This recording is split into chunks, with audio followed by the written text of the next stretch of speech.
Ram schedule முடிச்சுட்டு வந்து பார்த்தேன். நான் பார்த்துட்டு பிரமிச்சு போயிட்டேன். நான் இப்போ படத்தை எப்படி எடுக்க முடியும்? இந்த உங்களுக்கு நினைவு இருக்குமான்னு தெரியல, இந்த படம் தான் இன்னொரு வருஷனா பிரேமம்னு வந்தது.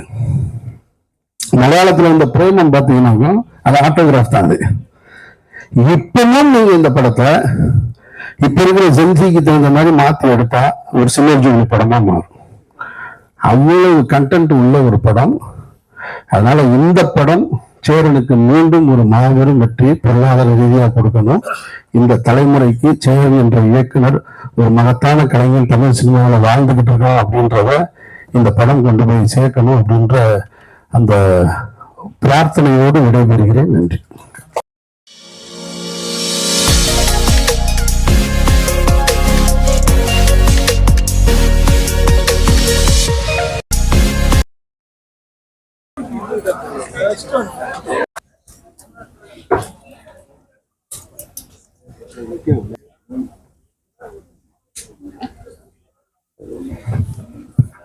அரங்கத்தில் இருக்கும் அனைவருக்கும் சரி,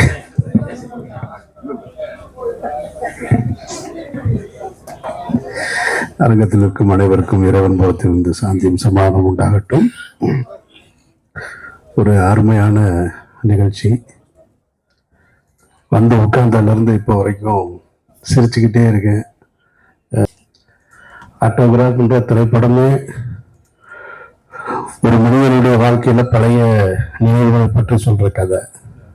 ஆனால் அந்த திரைப்படத்தை 21 வருஷம் கழிச்சு பேசும்போது அந்த திரைப்படம் பற்றிய நினைவுகள் இங்க நிறைய பேசிட்டு இருக்காங்க. அதுல சேரனுக்கும் எனக்குமான உறவு அப்படின்னா, நான் கிட்டத்தட்ட 1 மணி நேரத்துக்கு மேல ஆயிரும். அதுக்கு இன்னைக்கு சாத்தியம் இல்லை. இன்னொரு விழாவில் சேரனுக்கான விழாவில் நிச்சயமா சொல்லணும். ஏன்னா சேரனை நான் அப்படி பார்த்து ஒரு கட்டத்தில் பார்த்துருக்கேன். ஒரு சில நிகழ்வுகளை மட்டும் சொல்லி முடிச்சுக்கிறேன். சேரனுடைய உதவி இயக்குநர்கள் ஜெகதீஷ், ராம்கி, பாண்டி, இப்படி எல்லாருமே எனக்கு தெரியும். நீங்க உமாபதி பேசும்போது நீங்க ரொம்ப ரசிச்சு கேட்டீங்க. உமாபதியை பேச விட்டீங்கன்னா ஒரு 5 மணி நேரம் சேரன் பத்தி இன்டர்வல் இல்லாம பேசுவாங்க. நான் அவ்வளவு கேட்டிருக்கேன். நான் சங்க எலெக்ஷன் டைம்ல அவ்வளவு கான்பிடண்டா, ரொம்ப ஸ்ட்ராங்கா, ஆனா எதுவுமே பொய் இருக்காது. உள்ள இருக்கிறத அப்படியே பேசுற ஒரு ஆள்.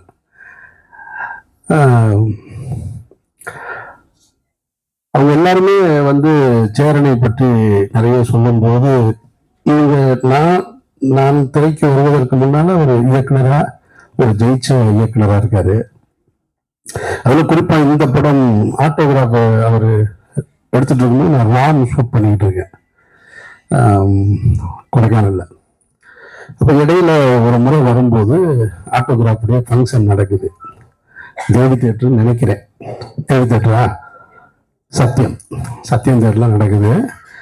அப்போ இந்த மேடையில இசை வெளியிட்டுவாங்க. அன்னைக்கு இருந்த பத்திரிகையாளர்களுக்கு அவங்களுக்கு தெரியும் நினைக்கிறேன். நான் ஆட்டோகிராஃப்னு சொல்லிட்டேன். நான் மேடையில் சேரன் பேசணும்னுதான் ஆட்டோகிராஃப்னு சொல்லி கையெழுத்து போட்டேன். ஆனா இந்த ஃபைனான்ஸ் சீட்டு எத்தனை கையெழுத்து போட்டேன்னு எனக்கு தெரியல அப்படின்னு சொல்லி மேடையில கண் கலங்குறாரு சேரன்.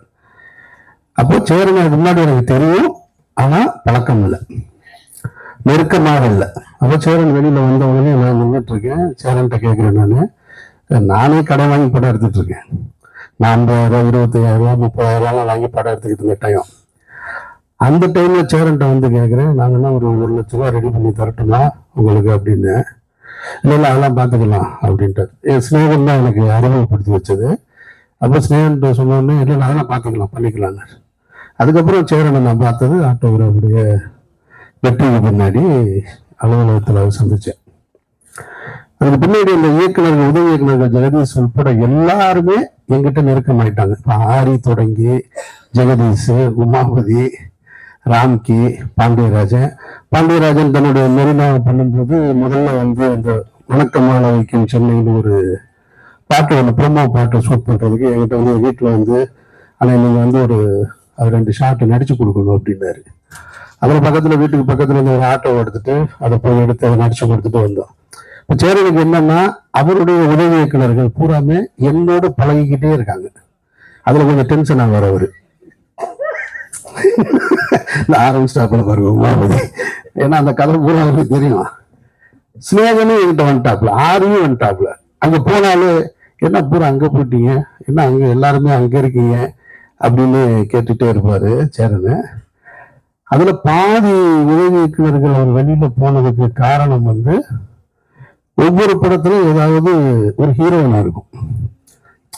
நீங்க உடனே தப்பா எடுத்துக்காங்க, ஏதாவது ஒரு பிரச்சனை இருக்கும். யாரு கேட்டாலும் ஒரு கதை சொல்லிக்கிட்டே இருப்பாங்க. ராமன் பேட்டி சீதையில ஜெகனுக்கு ஒரு கதை இருக்கும். அவன் சொல்லுவாங்க என்கிட்ட, அண்ணன் என்ன நடந்துச்சு தெரியுமா, எல்லாம் எல்லா கதையும் இங்க வந்து இறக்கி வச்சுட்டு போறீங்க. அவருக்கு எப்ப பார்த்தாலும் என்ன கோச்சுக்குவாரு. சிநேகன் அங்க போனா என்ன அங்க போட்டு அங்க வர்றீங்களான்னு கேட்பாருன்னு. சேரன் பொதுவா வந்து பெண்களை நல்லா பார்த்துப்பாரு, அது வந்து எந்த டவுட்டும் கிடையாது. நீங்க இப்ப கூட கவனிச்சீங்கன்னா சினேகா மேடத்துக்கு அவர் தான் தண்ணி பாட்டோட திறந்து கொடுத்தாரு.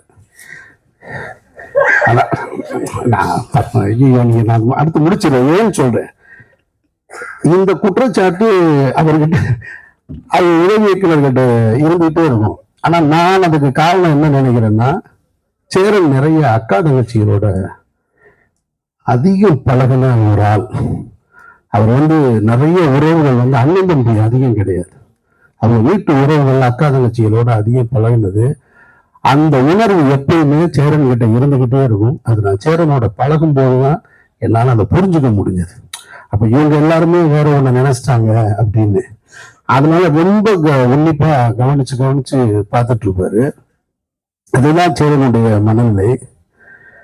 அதுக்கப்புறம் சேரனை பத்தி ஆட்டோகிராஃப் அதான் சொல்லலாம், எங்க தொடங்கி எங்க போறதுன்னே தெரியல. அவ்வளவு இருக்கு எனக்கும் சேரனுக்குமான உறவு, இந்த படம் பத்தின நினைவுகள். முடிச்சது நான், ஏன்னா எனக்கு ஒன்றும் புரியல. எதையாவது ஒண்ணு சொல்லிடுவோமோங்கிற பதட்டமாக இருக்கு.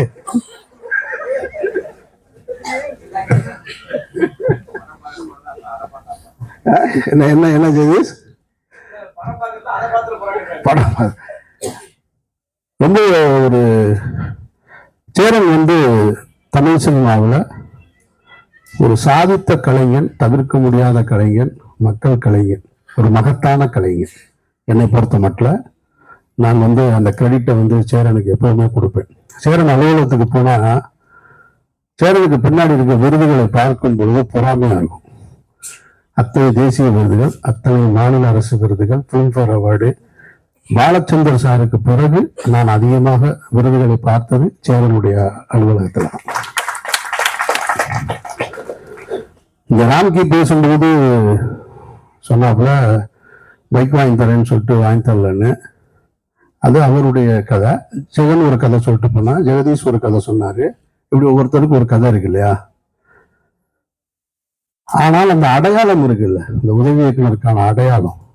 அவருக்காவது உதவி இயக்குனர் பேர் போட்டாரு, பைக் வாங்கி கொடுக்கல. அது எதுக்கு சொன்னாரா, உண்மையிலே சீரியஸா சொன்னாரா என்னெல்லாம் தெரியாது. ஆனா நானெல்லாம் உதவி இயக்குனராக வேலை செய்யும் போது ஒரு படம் முழுக்க வேலை செஞ்சுட்டு அந்த படத்துல பேரே இல்லை. அப்ப எப்படி இருந்திருக்குன்னு யோசிச்சு பாருங்க. பேரே இல்லை. அப்போ அப்படியே இப்படி வேகா இருக்கு. ஒரு படம் பூரா வேலை செஞ்சிருக்கோம். படம் முடிஞ்சு வந்து வேகமா போய் தேட்டர்ல போய் படம் முடியும் போது டைரக்டருக்கும் உதவி இயக்குனருக்கும் சண்டை வர்றது சகஜம் தானே. அப்படி சண்டை போயிட்டு வெளியே வந்து பார்த்தா படம் ரிலீஸ் ஆகி தேட்டர்ல போய் உட்காந்தா பேர் இல்லை. பயங்கர அதிர்ச்சியில இருக்கு. ஆனாலும் அதை நான் குறையா எடுத்துக்க முடியாது. காரணம் என்னன்னா, நான் ஒர்க் பண்ண ஒரு இயக்குனர் இருக்கார் இல்லையா, அவரு ஒரு சினிமா பண்ணார். அவர்கிட்ட இருந்து நான் கத்துக்கிட்டேன். நான் வேற ஒரு கமர்ஷியல் சினிமா இயக்குனரோட இருந்திருந்தா எனக்கு அவருடைய தாக்கம் தான் வந்திருக்கும். ஆனால் அந்த இயக்குனருடைய தாக்கம் தான் எனக்குள்ள வந்தது. நான் அடுத்த தளத்துக்கு போக முடிஞ்சது. அப்ப இந்த பேர் வராதுக்கு காரணம் 1000 இருக்கலாம். என் மேல கூட 100 தவறு இருந்திருக்கான். நானே கூட முழு காரணமாக கூட இருந்திருக்கான். ஆனாலும் அவர் மேல குறை சொல்றதுக்கு நான் இந்த மேடையை பயன்படுத்தலை. எனக்கான அடையாளத்தை கொடுத்தது அவர் தான்.